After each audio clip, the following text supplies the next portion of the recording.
Are we looking at the camera or? No, we're just gonna talk to each other. Okay, cool. So, I'm here with Pierce Marratto, my buddy, who has turned into a collector of mine as well. Indeed. Yeah, I first met you back in 2014, 13.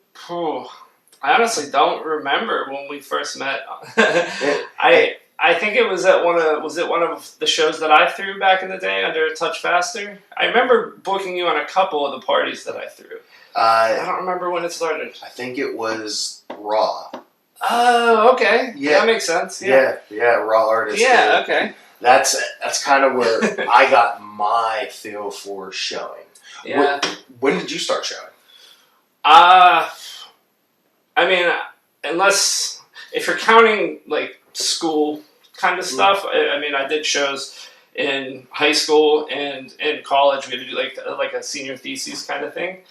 But aside from that, probably immediately after college, I'd say when I lived in Miami.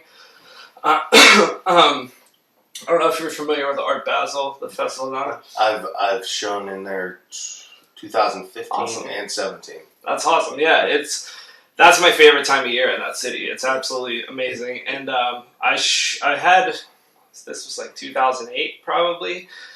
I had an art collective down in Florida at the time called the Luminous Collective. It was like me and just some friends from college and people we had met, that kind of thing.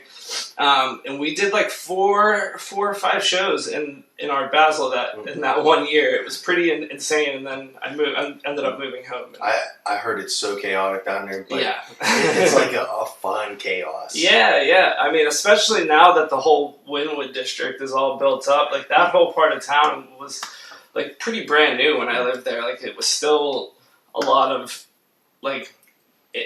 development still happening and like just massive changes, sort of like what you saw in Lawrenceville here or whatever. Yeah. See, when I was talking to Jason Sauer, he was saying like how insane it is. Like with you have like all the celebrities, you have the baseball players, the rappers, and then you have like they each have like 50, 60 people on entourage. Yeah. I want to go down there, not just to show, but also to be a participant. Yeah. And I don't know if I could handle all that. Yeah. I mean, there's different sides of that festival too.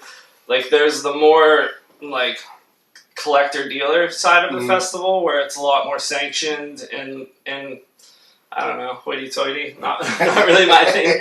But then there's like the galleries in the Wynwood district and all that. They have all their private parties and public parties and open bars and bands and all the craziness. That's kind of where the fun stuff happens. See, I want to go down there. I want to see the graffiti artists go into town. Yeah. Like because I love that. There's I'm pretty sure it was in Wynwood. They did a whole Star Wars scene where it was like the Jawas and with the Sandcrawler, and then there was like stormtroopers and stuff that they did. I think that was there. Probably. I don't remember seeing that specifically, but that whole city, that whole part of the city basically flips itself over every year with brand new art everywhere, and it is literally everywhere. There's like, on the face of every building, there's a big mural. It's super cool. They let the artists run wild in the streets. In a way, it's coming along here in a way. Yeah, I would love to see more publicly, like some sanctioned public art here. I mean, I know there's a few organizations that do stuff, and there's some people that just do it on their own, the old school way. Yeah, but I'd like to see more of the city embrace street art. We've got a lot of really gross-looking old buildings that would and that's kind the of thing, great murals or something. Why have something ugly when this city has a vast amount of talent that could make something so beautiful, or something so ugly beautiful, right? And that's what I don't understand. It's everywhere. Like I did a mural down here, and it had the my Dr. Seuss character on it, and it's beauty isn't everybody is beautiful or something like that.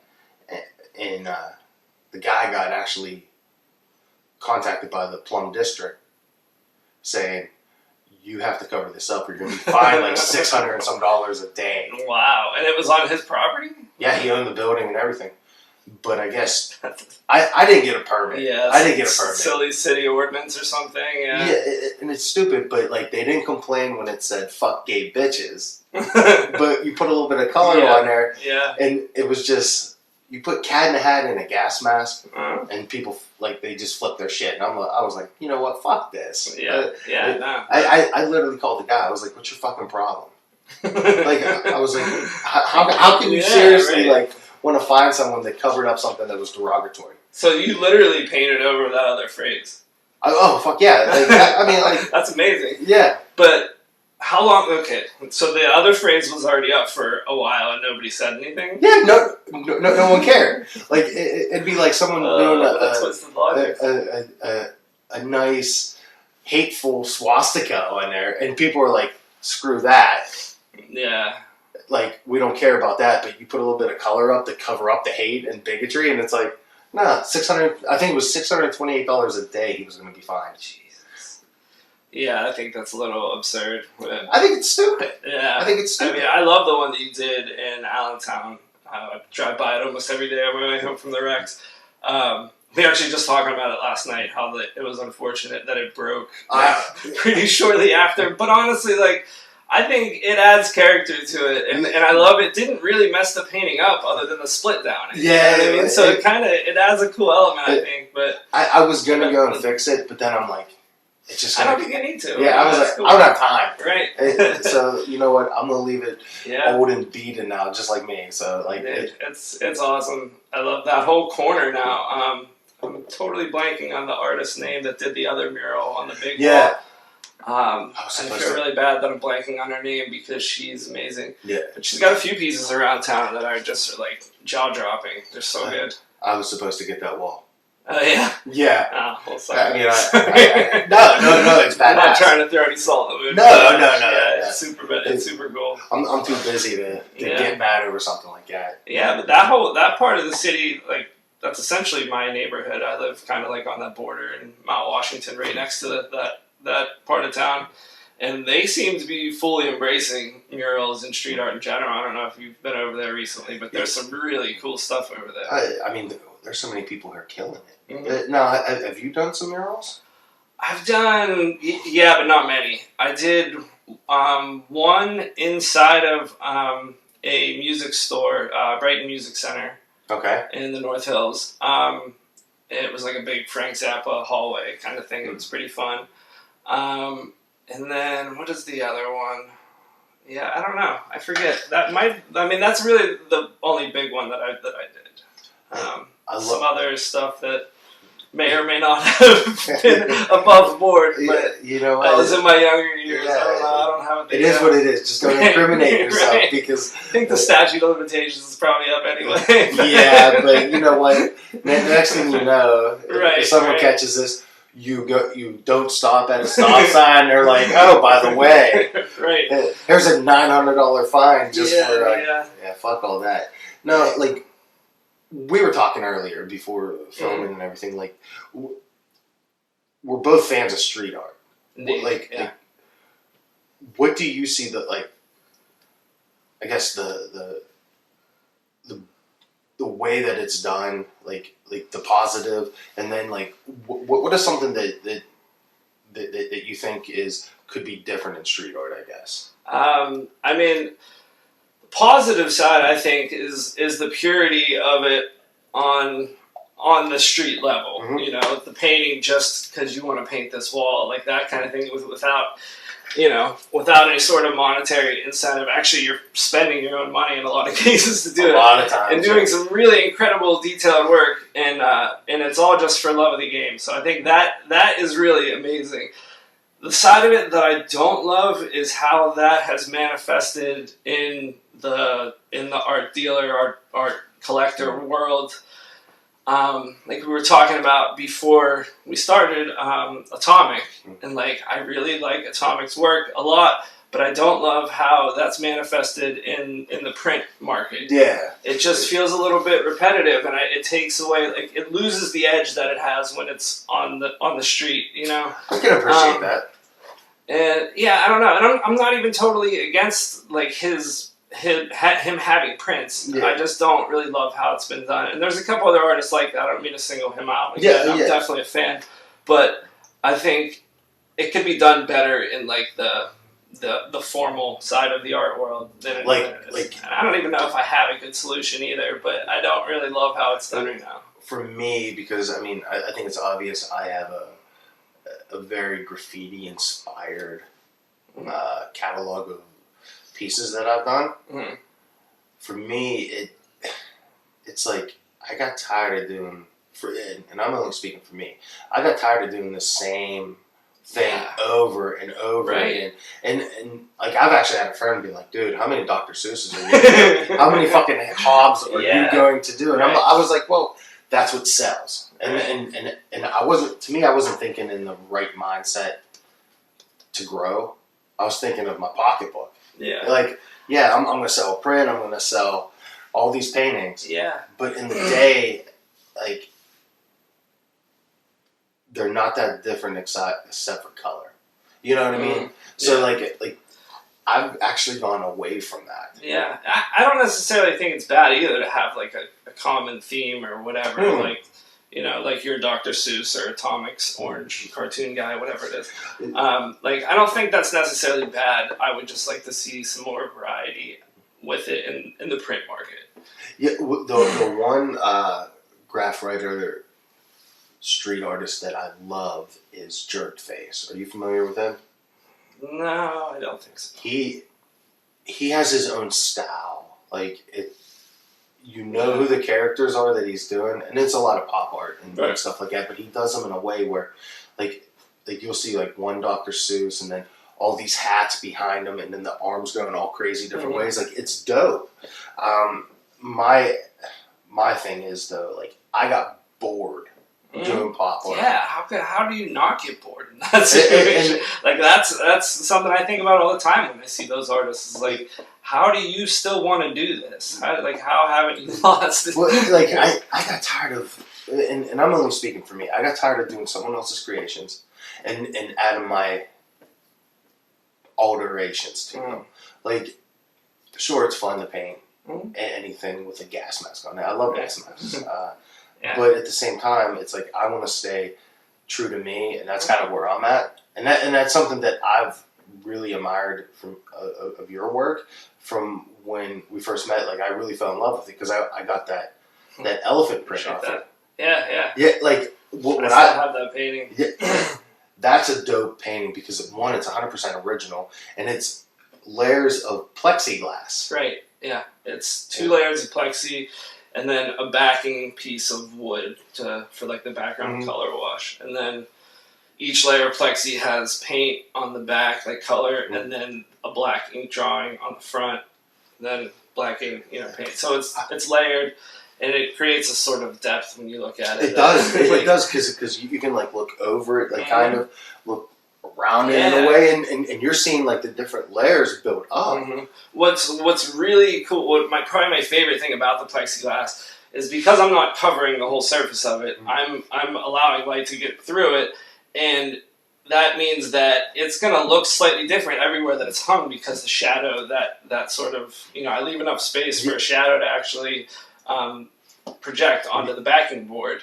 And that's going to look different in every kind of lighting that you're in, you know what I mean? So, like, it really adds a whole new element to it that I love. What got you into that? Because, like, that's really different than just a traditional canvas. Right. It really is. Yeah, it's kind of a long story. I'll try to do the short version of it, though. In college, I was a photo major. So, like, through photography, and also aging myself, showing my age a little bit, but at the time, we were still doing film, partly film photo. Like, digital was just starting. So, like, when you're working with film, though, there's a lot of working with transparent images. You know what I mean? Like, the photo negatives, or, there's tons of, like, alternate photo processes that involve things that are, like, done on a transparent, like, sheet, you know?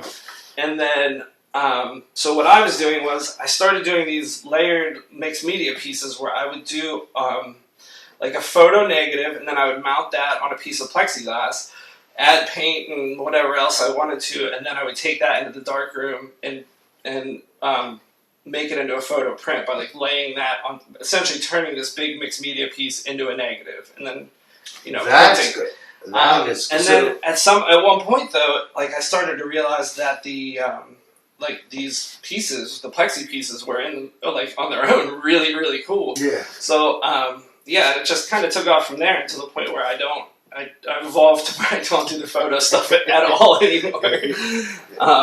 But yeah, it's still something that I love to mess with though, and all of them have the potential. If I wanted, I could print them at any point. I would have to find a darkroom, but but they're all still able to be made into photographic prints that way too. Man, all you got to do is go in your bathroom, get that red light, right. And fill the tub up with all the solution, and you I thought about it. I used to have a darkroom set up when I moved home from Florida. That was one of the things that didn't make the cut as the wood which fit in my Honda Civic. I left Florida in a bit of a hurry, but you have, and I recently just went to your shop, and I was looking at all the pieces. Your paintings are priced, and I remember when I started doing this. So don't get all sensitive on me, like, because I can remember seeing pieces when someone's asking $1,500, $800, like a lot of money. I'm like, Jesus Christ, it's a piece of, like, it's something that you did. And then I'm like, and now like I'm seeing the process through it. I'm like, some of those you have are underpriced in my mind. Like, and it's hard to put a value on. It really is. It feels like sometimes I feel like arrogant for having a piece that is listed at $3,000, but really I don't think that I should. It's just kind of, I don't know, part of the blue collar, upbringing or something. Well, but like, it's also you're in a blue collar town. Yeah, totally. But yeah, and then there are pieces that like my girlfriend will tell me that I'm not charging enough for. So I've heard that before, but then some of them feel like they're too high. It's hard to find a balance, but I mean, at the end of the day, there's years of work that went into every piece, essentially, So, and the other side of it too is I don't really care if I sell the paintings or not. Like it's like I have them. They're, like a lot of my paintings are still at home. I've only sold a handful of actual paintings as opposed to prints. But like I love a lot of them enough. And I'm not relying on the money from them because I have a day job that I love, you know what I mean? So, like, I don't need to sell it. So, if you don't want to pay $3,000 for it, fine, I'll keep it. You gotta take us down the Wynwood, man, because I think you'll get it like that. Well, next year that is looking like it might be a possibility. I don't want to give any details yet because nothing's set in stone. But a good friend of mine who's an art dealer down there just opened up a new spot. And we've been talking about trying to get some of my work down there, so hopefully I'll be represented in Florida again soon. Well, maybe you and I could talk after. Absolutely, yeah. I don't know any details beyond that just yet, but yeah, we can definitely talk. I'm down to help however we can. And you know what? Like a lot of people say, like I'm down to help or do whatever, but I've actually had conversations with you with some frustrations. In the past, and you really are, like, you're a helpful dude, and I think that's sometimes a rare quality in a small city filled with artists, because it's almost like, I was talking to John Muldoon about this, and it's like, we're all, in a way, competing against each other, in some way. Yeah, I guess we're competing for people's, art spending budgets. And also, like, social media. Yeah. The likes and everything. And that's something that is, this year, I kind of gave up caring about. Like, I'm going to put it out there. If someone likes it, cool. If not, like, I used to worry, like, oh my God, this isn't getting enough likes. I'm not getting tractions. Like, no comments, and now I'm just like, I'm going to share it. Fuck it, I don't care. Sometimes I don't use hashtags. I mean, definitely, it's easy to get wrapped up in the social media game, as important as it is to marketing yourself and whatnot. And that's all it's for. As a person, I think artists, we're all businesses. Yeah, we're in some sense, yeah. Yeah, and that's where I'm having like issues. What is something that you obviously you love creating art. You love doing all Yeah. this. You're a creator. You have a vision. What is something that you hate about the process? Oh, that's a hard one. I mean, there's always a point with every piece where like it's just about done and you know what you have to do to finish it, but like that part's not really that fun because you've already done like the really the really inspiring fun part already happened, and now you're just kind of like ditch digging a little bit. It's kind of like when you go on vacation and you're packing to come back home. You're right. Like, we we gotta do this, but Monday morning I gotta go to work. Right. I mean that kind of isn't that fun. And if you're including the marketing business side of it, that for sure. Like I hate talking about money when it comes to art. I'm not. Right? I just want. I mean, I would ideally love to have a business manager that just handles that stuff entirely for me, but I'm not rich enough for that. I think that's something that could actually be a business for someone here in Pittsburgh. Yeah, and there definitely are people, like, I mean, you know, Chris, he hustles for all of us artists. Yeah, so there are people out there, but yeah, some more of that would be great. But I mean, like someone that would handle the deals and stuff like that. Like, right, yeah. Chris is more of an organizer. And, hub. Yeah, and he does an amazing job at it. Yeah. I mean, I feel you, though, you're right. Just somebody that's I don't know. I used to know this dude that was like, what's he called, a CPA, but he did it for only bands and stuff, and it was like Rockstar. I think Rockstar CPA was what his business was under. And I thought that was kind of cool to see somebody that's like an accountant, but that makes it fun and different. Right, yeah. And is like part of the scene. He would go, came to shows and stuff. And, see, I'd love to see that. Yeah. I mean, it would probably be a pretty big risk if you're an accountant, you're crunching the numbers. I think, well, being an artist, Yeah. But I would love to see that. Yeah, you're right. I hate pricing things. Yeah. There's two things I hate: is pricing things, and then selling to friends and family. I hate that because it's like I put something online, and if I don't know someone, and they're like, "How much is this?" and I'm like, such amount of money. They're like, all right, yes or no. A friend, hey, I really like that.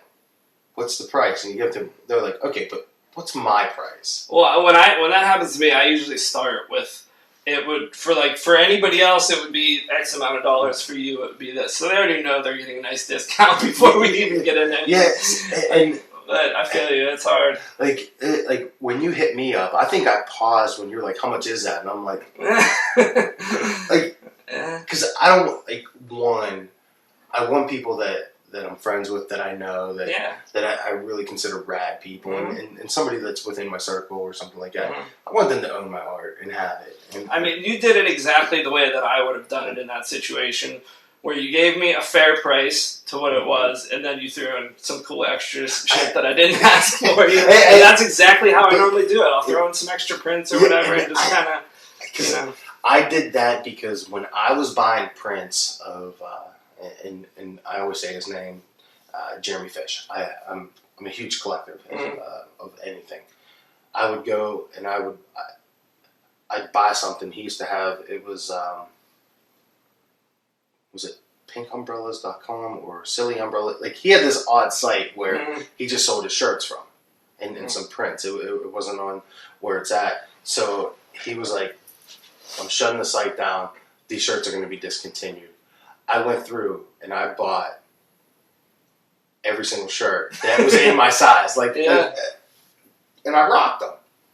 When I got it, like, the bag was filled with like stickers, like a couple prints, and I'm like, oh, this is how you get people coming back. Yeah, swag, 100%, right? And that's something that I plan on putting a lot of effort into this year. Just getting some merchandise type stuff together.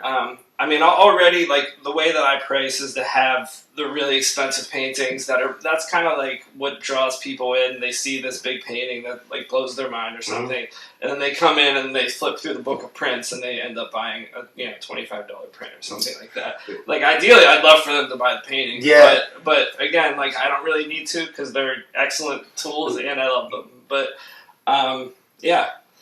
Now, what's your take, say, on this silly piece I have here? I have this, and say I don't even have a price for it. Honestly, I painted this out of fun. Say I'm asking $2,000 for it, okay? And I'm like, prints. Now, if you are a collector or a buyer, what are your takes on somebody that you have the original, but yet there's prints available for it? You mean as, like, if I was a collector, Mm-hmm. how would I feel about people having prints of a painting that I owned? Yeah. I mean, as long as it was a pretty drastically difference, there was a drastic difference in price. I don't think it would bother me. I mean, that's kind of par for the course, I think, in the art world. See, I'm kind of.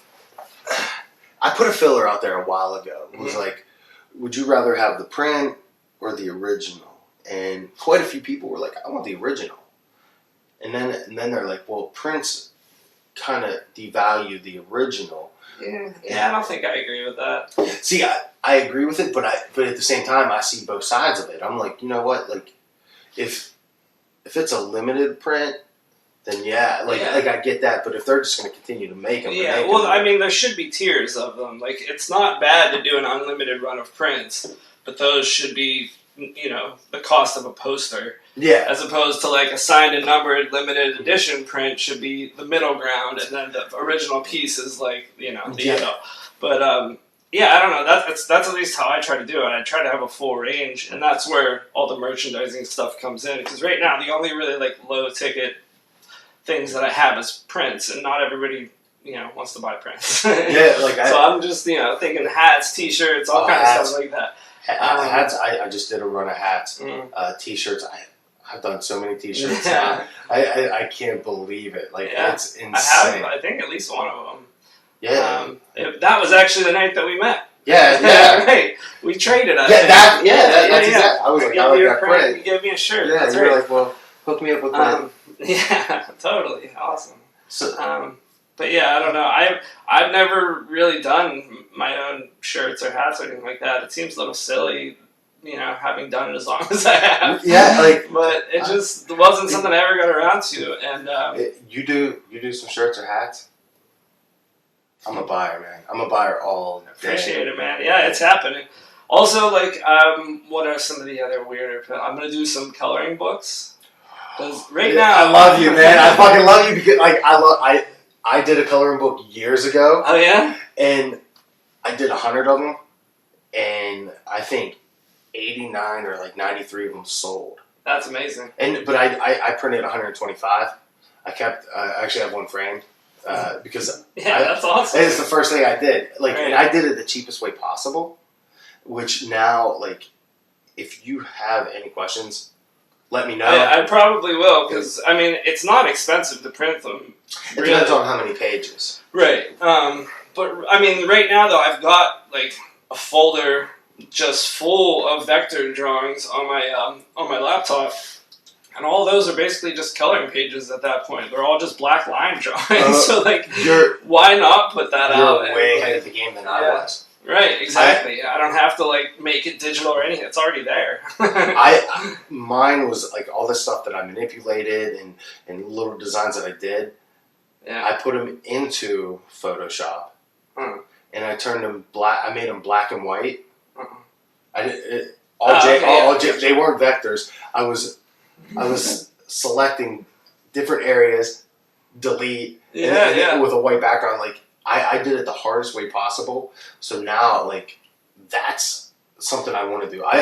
Personally, I also want to do a children's book with, like, my crazy characters and stuff like that. Yeah, I can totally see that. Yeah, but, like, I don't want to. I'm not gonna say, like, I want it to be fucked up for a kid, but I want it to be like real day issues, like oh, Johnny can't find his red ball. You know what? Fuck that ball. His parents are arguing. His mom's shooting dope. They're about to get a divorce. Like touch on some subjects. I mean, maybe not shooting dope, but I mean, that might be a little much for a kid. Yeah, but no, I get what you're saying, and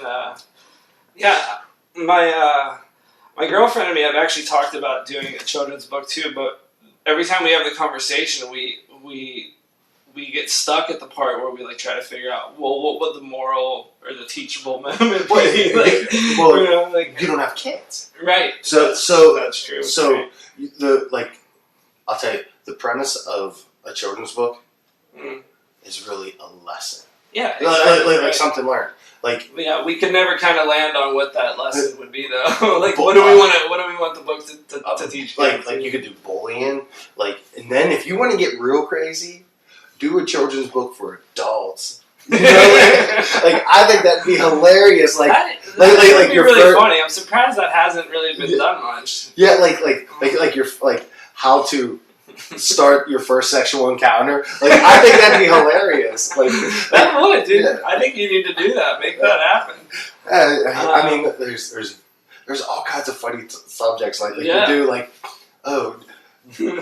Johnny wants to roll a joint. How to roll a joint? Like a nice little adult children's book on how to do it. Like he licking the paper. And then, that needs to be a thing. Maybe we can collab on it. I think that'd be hilarious. Like how to find your dealer. Yeah. I don't even smoke anymore. Buddy, I think Buddy the bad drug dealer. Yeah. I'd love that'd be great. That would be funny shit. You know? I agree. The one thing I stepped into and I was hoping I'd sell more of them, and not just for the money but for the pure humor, was insulting Christmas cards. Yeah. like Merry Christmas, go fuck yourself. You actually did some of those? Yeah. Yeah, there was one, it was I've got a few people I'd like to send. Dude, I will hook you up, man. Just send them. Just send them. Because it's like the one was Merry Christmas, I pissed in your coffee, or I farted in your coffee mug or something like that. I think that'd be hilarious. Like, happy birthday, I'm banging your mom. like shit like that. I think it'd be great. Yeah. So now the one thing that we mentioned earlier or off camera was, I was like, hey, I got beer, and you said that you're not drinking. If you want to talk about it, I mean, I'm curious. I'm totally open to talking about it because it's not like a situation where I had a drinking problem or something like that. I definitely partied a lot, especially when I lived in Florida, but I don't know. I was always pretty good at shutting it off when I needed to, you know what I mean? But honestly, the reason that I stopped was just because I got to a point where, there was no way for me to keep up with the pace of work that I was doing while being hungover. It just you know what I mean? That's so the worst. Yeah, I had to look at these two options that I had and be like, you're really passionate and you spent a lot of your life working towards this thing, and this thing is booze, and it was just you know. So I don't know. I can respect that. I mean, it's a drink. I mean, a lot of people in my family in the past, for the most part, have had the disease of not having that. Right. Turn off moment. Like my grandfather was that I don't even remember him. He was an abusive alcoholic, and I know he said something to my mom when my dad and her were dating. And my dad pretty much put him in his place. Was like, you don't talk to her like that. But he was a miserable prick. Right. He was my grandmother, my mom's mom. She was the sweetest woman, and so I couldn't. Growing up, I never knew him. He died when I was 5, so I just remember him being in a wheelchair because he had 2 tons of steel fall on his legs. Yikes. Yeah, from the sounds of it, maybe it should have just crushed his whole body. He was a prick. Yeah. But luckily I don't have that need, but I have a very addictive personality. Yeah, I definitely got a lot of that too. So it's just about channeling it, really. I'm so incredibly fortunate that I had something that I gave a shit about, and that, you know what I mean? Because there were probably a couple opportunities in my life for me to take the wrong path. But at the end of the day, I always had this other thing. Like, I always had art and music and things that I could fall back on this and just sink all my energy into it so that I didn't even have time to consider the party. You know what I mean? Isn't that beautiful? Yeah, it's like, you know what, like, I could be doing so much more, or we could be doing so much more that is just bullshit. Yeah. But yet we're creating every day, doing something that is, and for the most part, positive. Yeah. Like, trying to, at least. Yeah, like. But yeah, I mean, I had a lot of friends growing up though that like they just didn't have that thing, and it just made it impossible for them to get out. And you know, in most cases now they're in jail or dead, or you know, and it's incredibly like. I don't know. It's sad. Yeah. But yeah, I count my lucky stars every day that I had something though. I know that's all it is. It was like dumb luck, you know. Yeah, but then it just shows like probably like the way that you were raised and your awareness to the spot something that is like this isn't too good, because I can remember when years and years ago it was right after my dad died, and I was like drinking nonstop. Like from the time he got sick, that was my crutch. That was my go-to. I'm like, you know what? I'm going out. And when I would go out, it'd be till like 2-3 in the morning, and I've puked my brains out coming home, like being insanely drunk. Shouldn't even been driving, but right. Yeah. like to me, it was a great crutch. Yeah, and a lot of people use it that way. Yeah. I mean, I think I would have rather have done this than a harder drug that and this seemed to be momentarily. Now I just enjoy it, and I have a fear of drinking now. Having kids, because this is the way my brain works. Right, on a Saturday, because my wife works on Saturdays, I'm home with the kids till whenever she gets up. Yeah, we usually go out, we do stuff. I take my daughter to dance, we do all kinds of stuff. I could choose to have a beer. One beer. It's not going to hurt me. Right. But my brain goes to, I accidentally don't go, I go through a stop sign, or I'm speeding a little. I make the minor, like the minor traffic violation, then all of a sudden I get a DUI, my kids get taken away, CYS has them, and I'm in jail. My wife divorces me. Like it starts here, and it just like at the end of it, I'm hanging from my shoelaces. Like it just goes that bad. Yeah, I mean it's probably a little bit paranoid, but I think it's a good kind of paranoid. Yeah, I can't stop thinking that way. I mean that just means you're a responsible adult. I mean, I mean responsibility is a funny term. I mean, some things I am, some things I'm not. It's to me, there's a lot of things I could give a fuck about. Like I like money, but I think it's fake. Like it's just paper. Like somebody could literally hack into a bank system and just put a bunch of zeros behind a number, and all of a sudden you have that money. Yeah. Like it doesn't need to be printed. Like it's just weird to me. Yeah, no, I mean I agree in a lot of ways. Obviously, like keep talking. I understand that in the world we live in, money has to be a part of it, but I definitely get super existential at times. And like, what does this even mean? It's all nonsense. Yeah, like my wife would be like, oh, we got this bill, and it's not like we're hurting, and I'm like, okay, like I don't care. And honestly, if I handled our finances, I would be scrounging for money, because I don't give a fuck. Like I'll just go spend. Like I don't care. Because to me, I'm like, if I want it, I'm gonna buy it.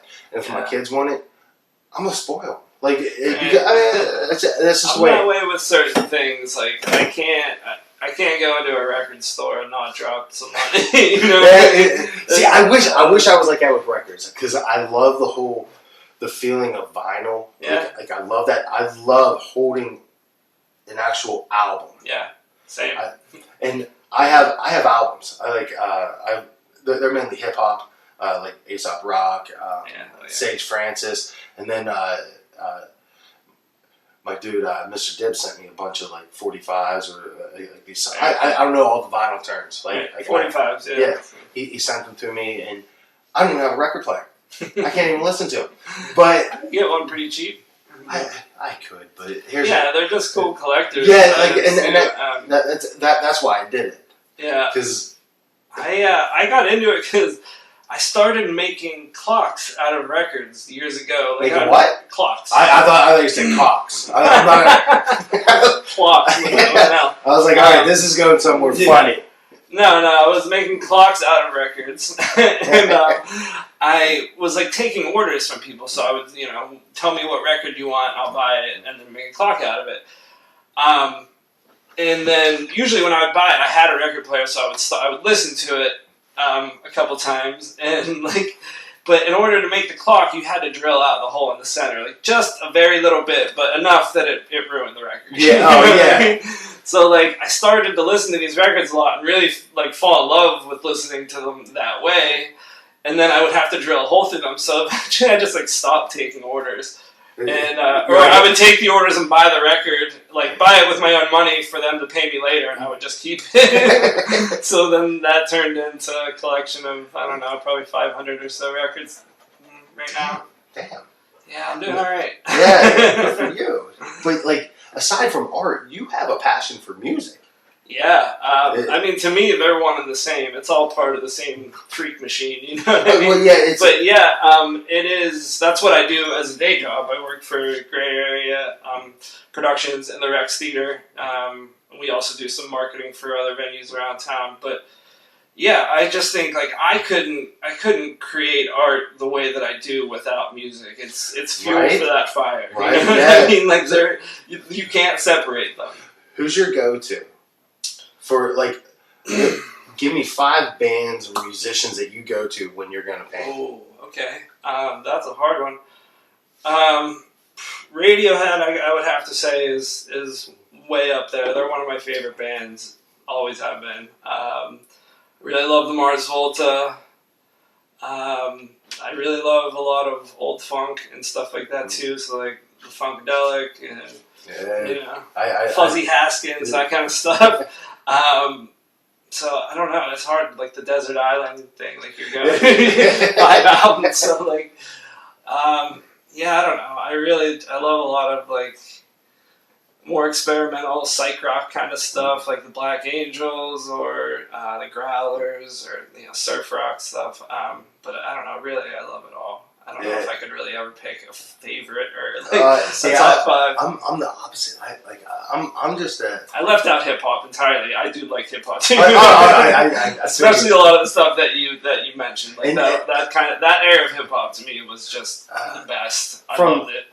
From '85 to maybe 2000, 2001 maybe. I think was such a special time for hip hop because I feel the earlier part of that was more original hip hop, and the later part was a golden era for the backpack hip hop. It was because and I feel I haven't really freaked out about too many hip hop artists since around that time. There's a few the ones I freak out about, and I have to get an album of every time they put stuff out is Aesop Rock, Sage Francis, Brother Ali, LP, and I'm not even saying Run the Jewels, but LP, going with that, and then Murs, who has, I don't know if you're familiar with Murs.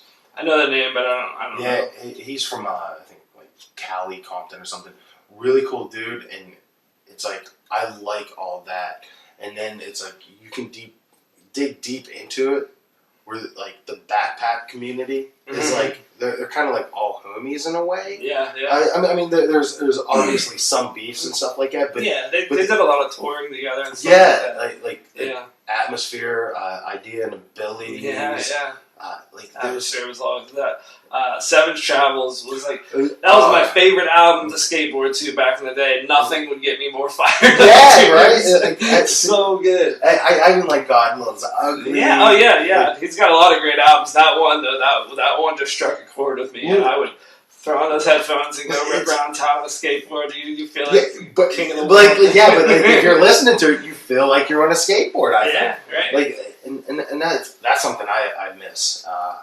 I love skateboarding, and I was just talking to my mom about this. Back in the day, I used to go down. There was these kids that had a half pipe, and I used to go down there and skate. Yeah, oh dude, it was in the backyard. The township hated it too, but I think I may have said this to them or on a different podcast, where not only was like I love skateboarding, but skateboarding showed me my first, in a way, sexual experience, and unfortunately my first racist experience. Like when I say it was my first sexual experience, it was because underneath the on the one side of the half pipe, they turned into a cabin. and I went to go get into something. You were liberated. Oh man, I opened up the door. The one dude and this girl, I still remember her name, was in there, and she's asshole naked, and they're like what? And I just remember seeing like this naked chick, and I'm like, I love skateboarding. Like that made me so happy. But the downside was, what I didn't know, they had swastikas. Jesus. They were all fucking skinheads. So like I went home and I'm seeing I'm seeing these. So that was all on the same day I seen it nonstop. So they were wearing like Nazi patches that I didn't even know. So like I went home and I'm like drawing the swastika and stuff like that. Now mind you, you didn't know. I didn't know. Like when I say I was young, I was probably 8, right. 7, 8, 9, right. Probably 8, 9 at that point. Right. And grade school doesn't really teach you history that well. At least not in-depth Holocaust history. Yeah, like so. Yeah. And my mom was like, "What are you doing?" Right. Like basically, like what the fuck? Mm-hmm. And I'm like, "Well, I'm just drawing this thing I seen." She's like, "Where'd you see it?" And it's basically like, "Oh, well, I'm scared. You can't play with those kids anymore." Yeah. And you know what? I would probably say the same thing. Like actually, in a more harsh term to my kids, like my first words would be like, "What the fuck are you doing?" Yeah, right. Like, and pick them up because like that's not how we roll here. Like that's not my mindset. That's not how my wife and I do things. But I can vividly remember that. And then the one kid came back, was like, "Hey man, haven't seen you skating for a while. What's going on?" He was older than me too. Uh-huh. So like I was kind of like that young kid. They probably wanted to like go do stupid shit. Like, oh, have him do it. Every crew had that. Yeah. But I was also the dumb kid. Like, didn't care. I'd probably go and like do it. And it was just like, I was like, I can't play with you guys. I can't skate. Yeah. I'm like, why? They're like because of this thing. They're like, it's like, oh, what the fuck that? Your parents don't know. That's not what it is. I'm like, well, at that age, I'm kind of afraid of my parents. And I seen my mom knock out some teeth from my from her daughter, complaining about shit. Right. And she had a wicked backhand. Yeah. And honestly, like at that point, my dad disciplined us, sometimes physically, which now would be considered abuse. And it's like, I'm like I'm over that shit too. So it's like, I definitely got my ass slapped when I was a kid. What the fuck? They also didn't really know better than, But I can understand slapping and stuff like that. Now you do. You're a child abuser. Yeah. And I don't condone it. I just know that I was definitely smacked on the ass. I was smacked on the ass. I was smacked across the face, upside the head. I got, "What the fuck are you doing?" Like from my dad. Right. Like I used to do BMXing. Same here, dude, I was killer on it. I had no fear. Yeah, we kind of grew up in the mecca of that sport for a while, especially. I don't know if we're around the same age. I think, right? How old are you? 30. I'll be 35 in a couple years. Yeah. I'd say we're in the same. Yeah, we're not millennials. Right. So I don't even know where the border is for that. But in like the late 90s, early 2000s, this part of the country was. Like, all the best pros were from here. We grew up kind of in the heart of it. It would be like the equivalent of like the North Shore for surfing or something like that. Like, it was all the best pros were in our backyard, and that's the people we were like learning from, What kind of bike did you have? The last one I had was a We the People. I forget the name of the. Those were expensive. It was, yeah. I I had a Bully hot rod for a while. Okay. And like early days, I had a dyno. That was that was probably the first bike that I had. Dude, I can remember. I wanted a good BMX. I didn't want the Huffy. I didn't want the Headstorm. Right. I didn't. Kind you got to go to the bike store. Yeah, I didn't want to swim. Can't get it from Kmart. Yeah, and so like I had a paper route. I've been working since I was maybe 10, 12, 11. I don't know, but I always had a paper route. I had some way for me to, when I was younger, have toy money. When I was older, weed money, and then booze money, and now family money. Right? Yeah. But I wanted a bike, and my dad was like, you know what? You work for it, I'll pay some of it. We went out to Connellsville. There was a bike shop out there, and I got a bright yellow dyno VFR. I think that's what I think. I had the NSX. Okay. I think the VFR was like maybe a step up from mine. I just kept saying. I haven't heard those words together in so long. Yeah, and then I went from a dyno. I had a GT. I had a California Mongoose. I had a Redline, and then I had some other bike, and I can't even think of the name. But I remember getting all the handlebars, the Fred Z's, the Pitbull, the Bulldog brakes and stuff, like all that. Like I did the same. I built my bikes piece by piece for a while. That last one, that We the People, was really, really nice. I did a lot of trails and street riding. I did all street riding.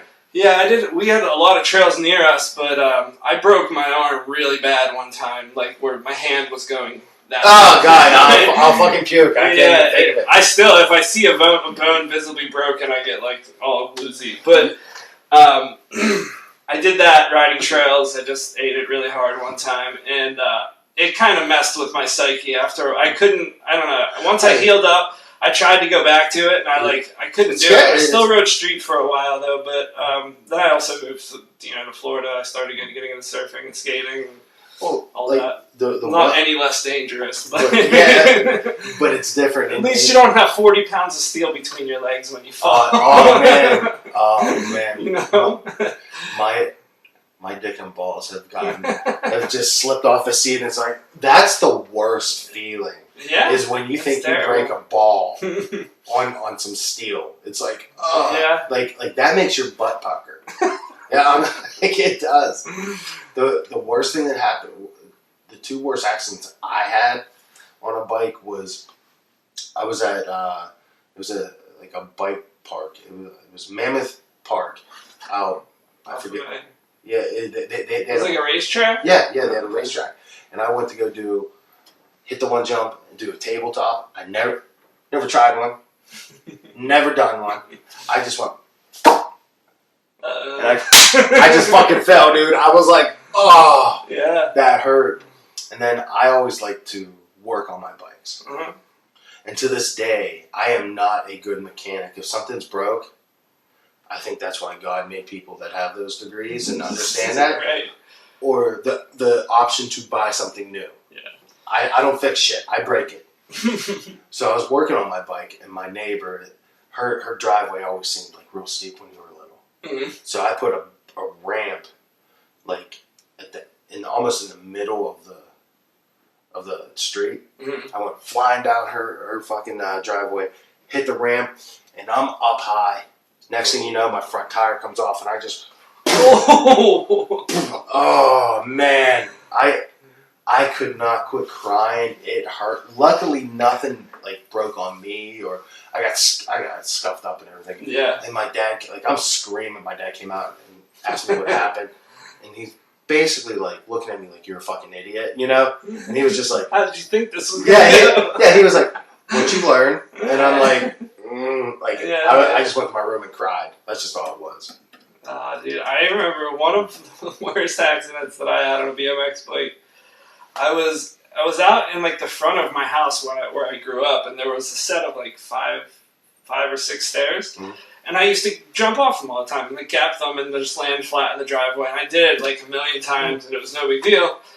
And this one day, like I think my sister was even outside watching me do this, which wasn't something that normally happens. But I jumped the stairs and I just didn't pull up high enough, and I went over the bars like face first into the pavement. And this was like the week of like a homecoming dance or something like that. So I had a brush burn, like the whole side of my face was just like a big gross brush burn. And I had to go to homecoming, like I got the suit on, I'm in the pictures and everything, just all beat up. You should have went wearing a Phantom of the Opera mask.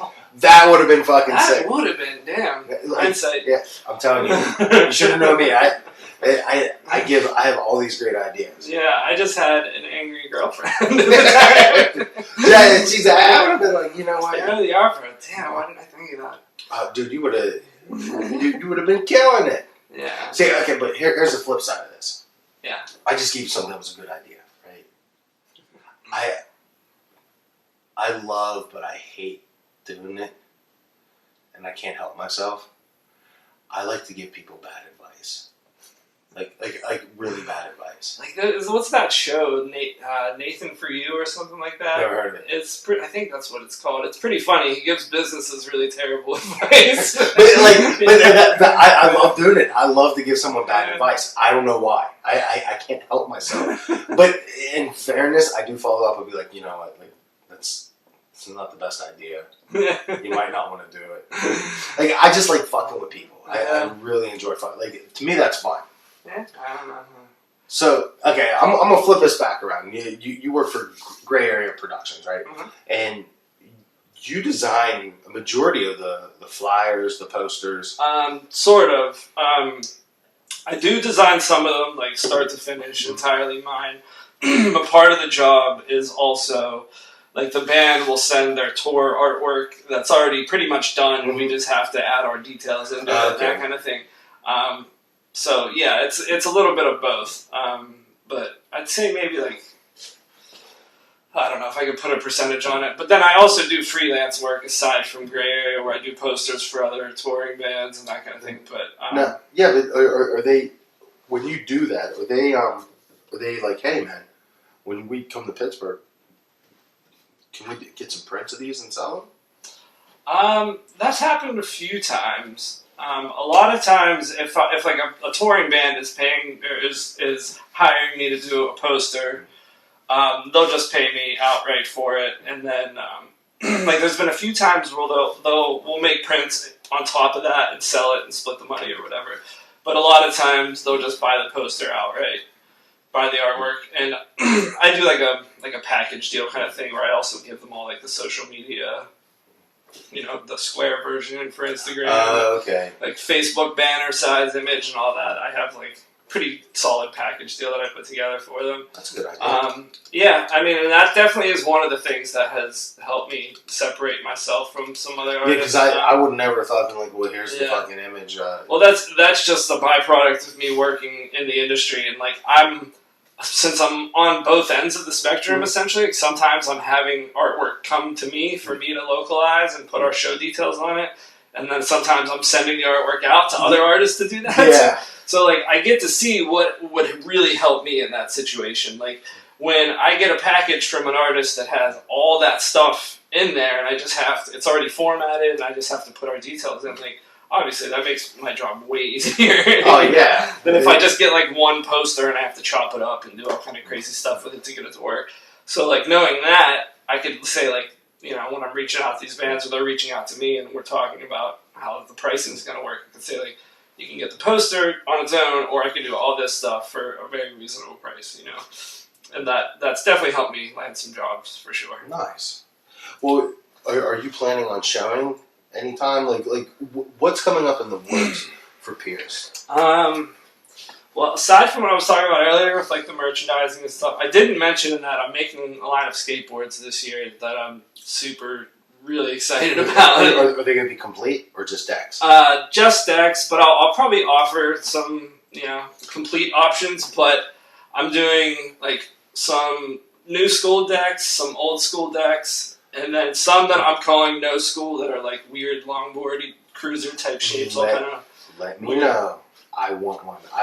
For sure. I've been looking for a skateboard for a long time now. You can just tell me what kind of style you want and pick the artwork, and I'll make it happen. But yeah, I have probably like 10 already, mostly ready to go. I still have to like clear coat them and do some finishing touch stuff on them. But you know what? I'll rock yours. And I'm so happy you said that, because I was literally at a store with my daughter last Sunday, and we're walking around, and she stopped and looks at the skateboards. Yes. So I'm like, I'm trying not to get too excited, right? And she looks at it and she goes, "Daddy, can I have one? I want one." I knelt down on one knee and I held her like this, and all I could say was, "I fucking love you." Now, I mean, you probably shouldn't be like, I don't really talk like that to my kids, but I actually said that. And there was a woman in the aisle that left in disgust. And you're like, "You don't get it, lady." Yeah, I'm like, "You want a skateboard?" Like, I'm so happy. Like I mean, honestly, dude, if I was a parent and my kid asked for a skateboard, I would be pretty excited, just because I know like what that culture taught me. I would definitely not be the person I am today if it wasn't for like skateboarding and punk rock growing up. That whole DIY sort of ethos, it's so embedded, man. Like that, I just like still to this day, it's part of what I do. You can see who that's in, right? Like I think so many people in the Pittsburgh area, and when I say people, I'm talking about the artists that we all socialize with, that are in like a little circle of people that we know, all acquaintances and know each other. You could see that in every, like, in a lot of us. It's like we're doing it for us in our way. We're not trying to become, I hate to use the term, but like the machine or something like that. We're doing it because we love it. Like I personally love super grassroots. Yeah, like I like packaging everything. I like wrapping it up. I always put fucked up notes when I send something out. A lot of times I put in little handwritten notes too. I don't know if I'd call mine fucked up necessarily. I sent one out where it was like talking about D.B. Cooper, Santa Claus, John Gotti, I draw on the boxes, and like I sent one out earlier, and I misspell words all the time on purpose. I do it on purpose because whoever's reading them, I want them to be like, what the fuck?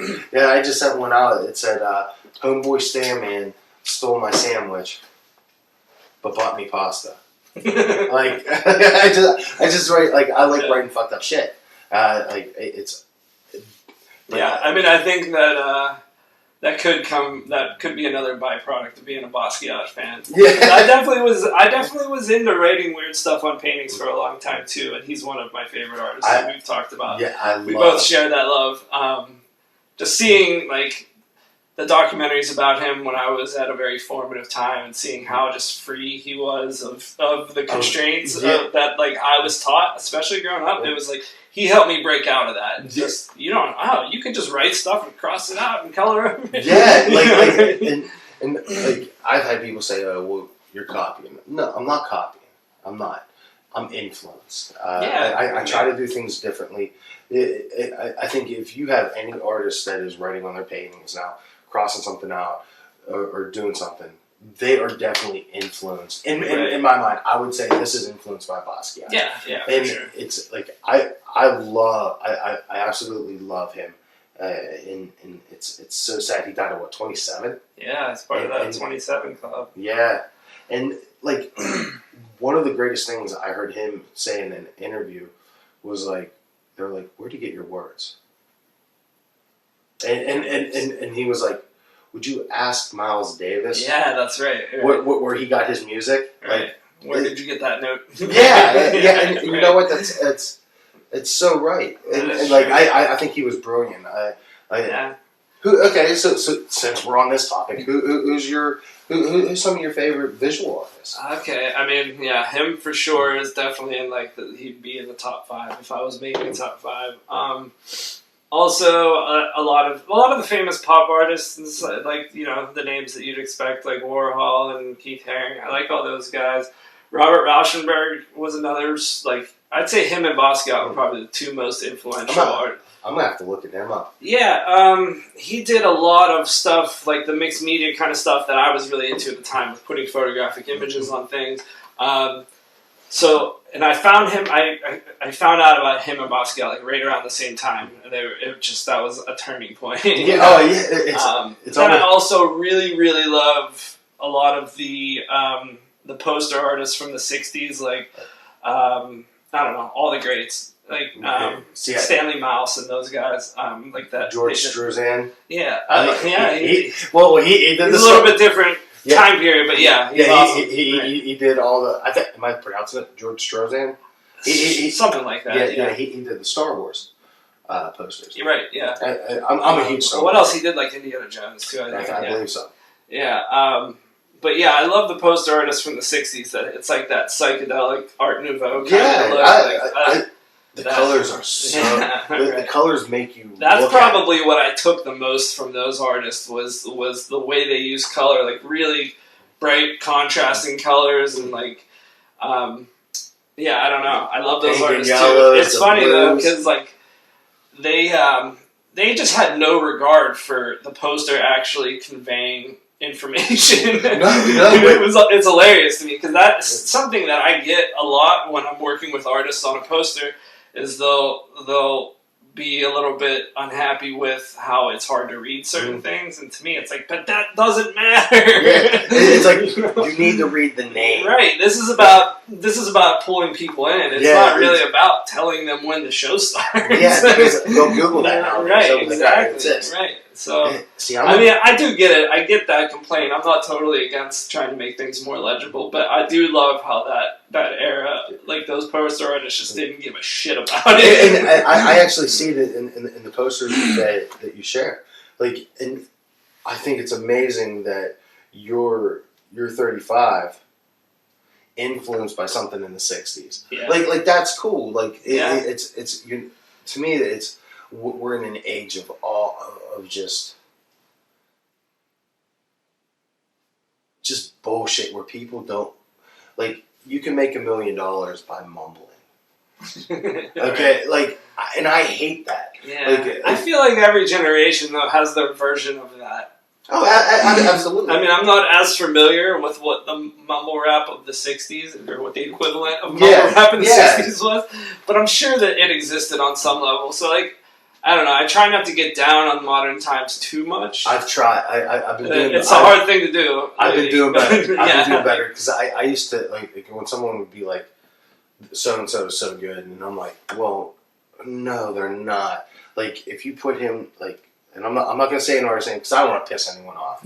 Like, but if you put artist A next to like say Sage Francis, A$AP Rock, Rob Sonic, Homeboy Sandman, Rakim. Yeah. LL Cool J, go and take it even back to Run DMC, Chuck D, like KRS-One, who I have issues with right now for good reasons, but like those were lyricists, and it's like almost listening to these people, you're learning something. Like listen to Chuck D, you're gonna learn about how a black person has been suppressed and everything like that, and the rise of overcoming that, like becoming something. Like you're gonna be inspired by Chuck D talking, and his music. And you're also gonna feel sorry for the way that people of color have been treated. Now you listen to such and such artist, you hear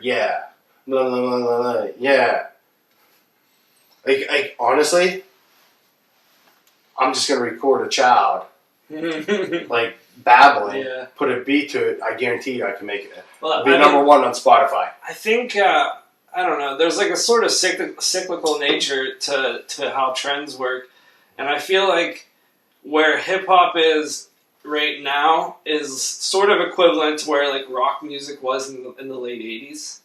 Like right before Nirvana came and just shattered everything, you know what I mean? Nirvana. It was the rock music was watered down. It was like, I don't know. It was a lot of. It just wasn't great, you know. And then and then somebody comes along and kind of smashes the mold and starts over again. But then it's like, I hear you saying that, but then I see like, and I'm talking about some local cats here.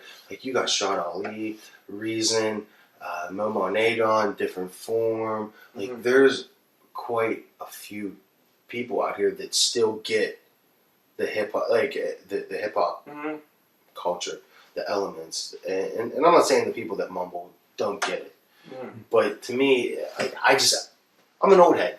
I'm angry. I'm bitter.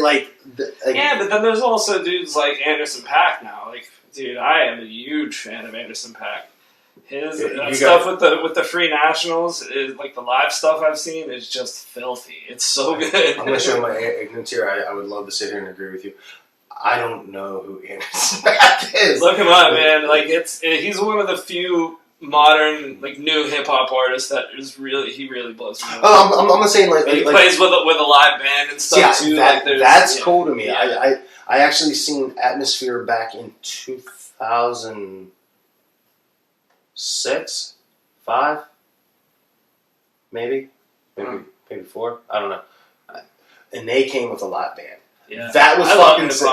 Yeah, I thought that was the Roots live probably around that time too. The I had no idea, man. That was right after Phrenology came out, like with that song, that huge hit song they had, and like I knew I liked it. I loved that album, but I didn't know what I was about to see when I walked into that venue. Like there was like 15-minute guitar solos and just some of the most incredible playing I've ever seen. I had no idea. To me, that's just amazing because you have all these people that are doing something together for the love of music, and that to me that's dope. Like probably one of the sickest concerts I've seen was KRS-One, Rakim, Rage Against the Machine, which and Wu-Tang years and years ago. Like that was dope. That would be a good one. Yeah, and like are you going to the Wu-Tang? Are you going to that?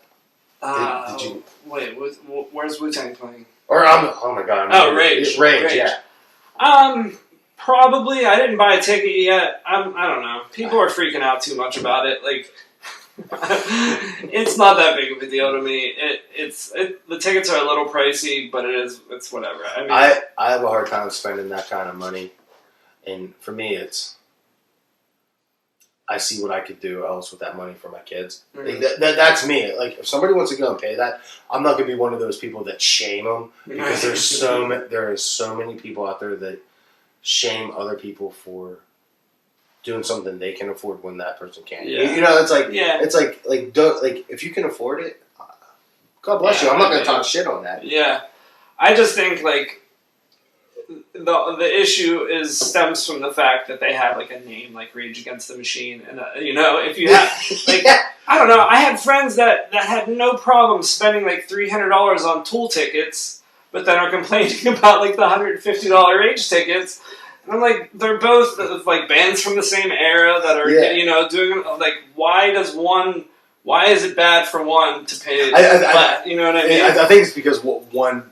Yeah, one is they have a name, like their name is Rage Against the Machine, and they but then speaking out against capitalism. Like it isn't. There's a little bit of like a disconnect there, but at the same time, like that, that's how much a lot of those level of concerts cost nowadays. Yeah. Like it's not great. I don't love it, but that's the nature of the beast, sort of. But I still like the Grammy concerts. I still get as old as I am, and brittle and frail. I still go front row. Same. My girlfriend and I are front right at every show we go to. Man. To me, it's always it's great doing that. No, what's coming up for you now? Like what's next? You started asking about that, and I kind of got sidetracked. Yeah, oh, dude, got sidetracked with skateboarding. Yeah, so I've been working towards a big solo show for a while now. I don't really have a date still yet, but I've been just compiling a ton of artwork. So that's on the horizon. I don't have anything specific though. Do you know where it's going to be? Or? Not yet. I've kicked around some ideas, possibly at Chris's spot. That's Red Fishbowl Studios, by the way, for people that don't know it. But I've kicked around some other ideas. Nothing's really set in stone enough yet. I just know it needs to be a big enough spot that it can accommodate a lot of artwork and some live music. Because, like I said, I don't do anything without live music. So See, I'm the opposite. Yeah. Well, no, I definitely will say that there would be, like, the music would be an element of the night. It wouldn't be the whole night, because there does need to be communication between me and, you know, people coming if I'm going to, you know, do this effectively and hopefully sell some more. But I want it to be a party too. I don't want it to just be like a stuffy gallery opening that's just I like that. When I had my Awake While Sleeping exhibition, it was so nice to have people come in, and the opening night was nice. Like, a lot of people came, but I was also offering custom T-shirts where I had a blank T-shirt with a white print on it, and I was doing one-off. I was painting on it. I was drawing on it in markers and stuff like that. Yeah. So, like, you got an original T-shirt that nobody else would ever get. That's cool. And I've definitely done a few shows, like typical gallery shows that I thought were great. I had fun at and sold work. But, yeah, I don't know. I prefer the party kind of atmosphere a little bit. I can respect that. It's just, it's so tied into what I do in my day-to-day life. So, it feels like it should be. If you go through your work and all of your social media, it makes sense that's exactly. Like, it would fit you, your work, your personality, you as a person, and also as an artist. Yeah, and I mean, a big part of the show too would be like sort of like a show within the show is going to be an exhibition of some of the poster art that I've done over the past few years. But I've also considered doing a show where I take the artwork from the poster art that I do and eliminate all the text off of it. And the show would be just the artwork itself then, and called Pretext. Like, dude! The name is too good, so like, I feel like I have to. Why don't you do that? I'm planning on it, honestly. Haven't gotten around to it. You got how much material? Oh, and they're all, 11 by 17? Yeah, they're pretty much all 11 by 17. There's a few different ones in there, but... Contact Josh or whoever does your printing. Be like, look, I got this X amount of prints. Hook me up with the deal. And sell them all for $60.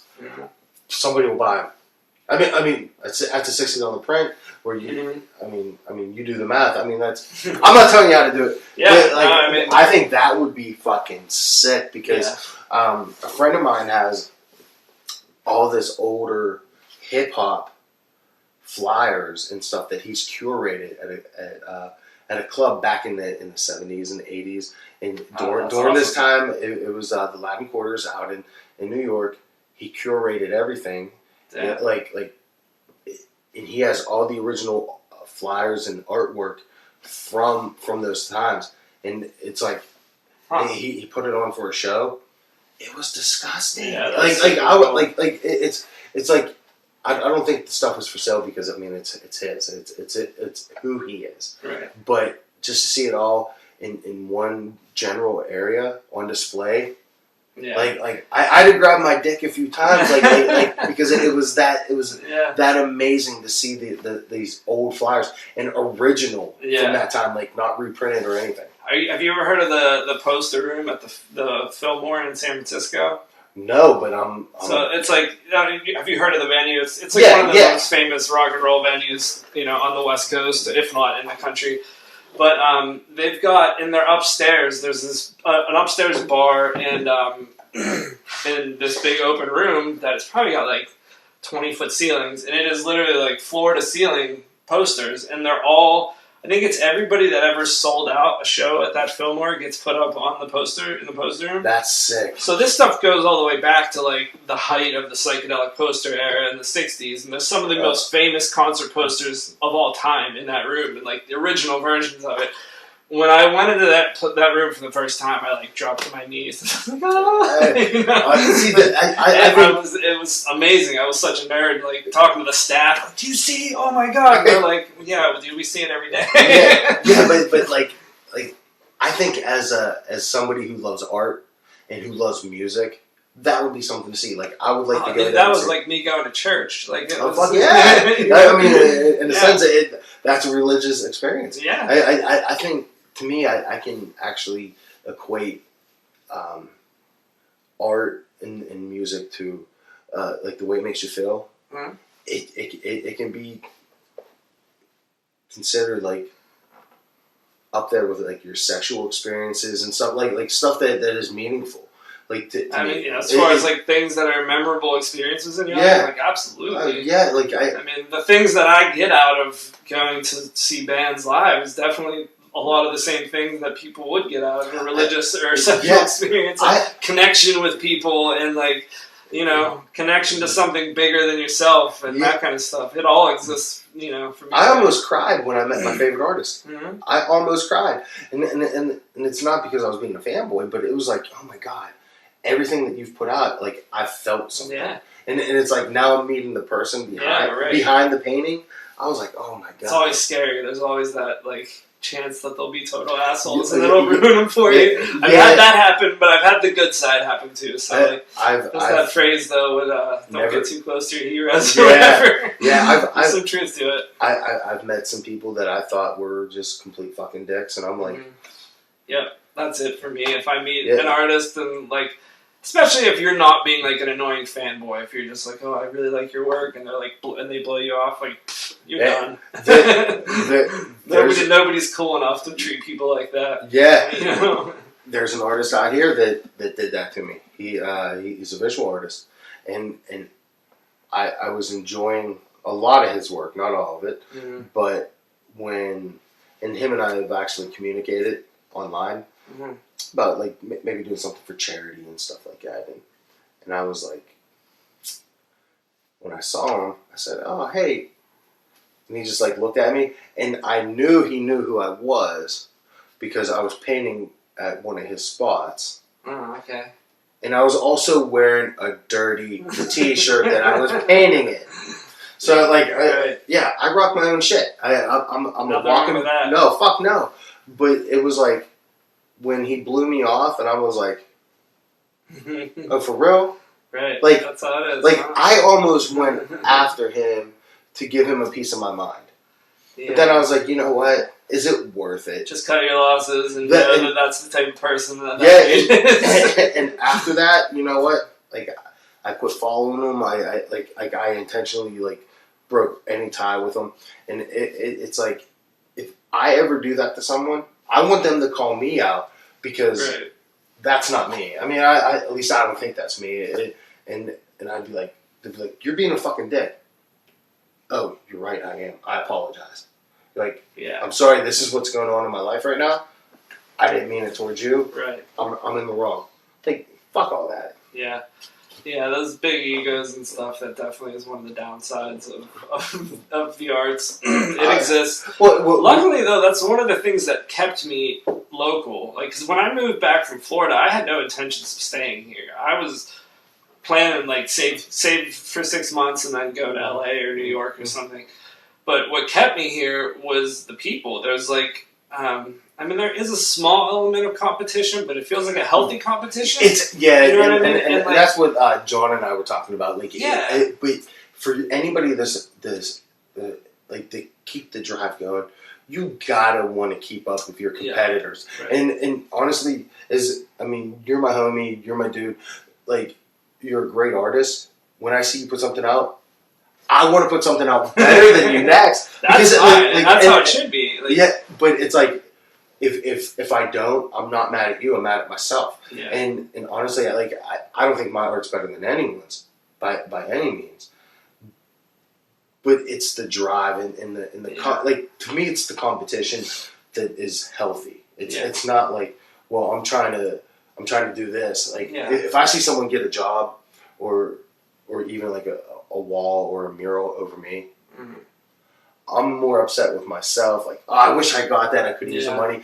But I'm not going to hate on someone for getting that wall over me or a spot or even a sale or something. I'm like, good for you, man. I'm fucking happy. I think that's the other side of it, too, is there's a lot of collaboration also that's happening simultaneously with this, like, healthy competition that exists. So I don't know. I feel like there's definitely an attitude like if we all pitch in a little, then we have a lot. Yeah, and, like I absolutely. love that about the local scene here. And like it's something that I didn't see when I lived in South Florida, where it was a very more ego-driven city. And I think we all have an ego. Absolutely, right. Yeah. Every artist, every creative has some type of ego, Yeah. and they have an ego. They have depression. They have something going on that makes them to create this or that or whatever.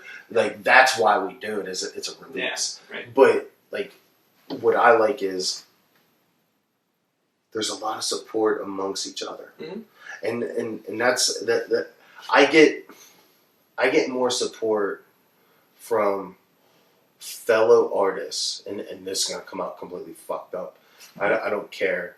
I don't mean it completely rudely, but I get more support from fellow artists who might not like my work but respect it. And I'm that way with some people. Like I might not like their work, but you know what? They're hardworking. They're putting it in, and they're getting better. Like when I say I don't like it, it might not be my style or something. Not that I don't think it's good or anything. Right. It's just not my style. But I think the worst thing to do is rely on friends and family for support in something like this. Because they're not fans, they're supporters, and there's a big difference between that. They click that like button to like your page to give it one more like, and that's what it is.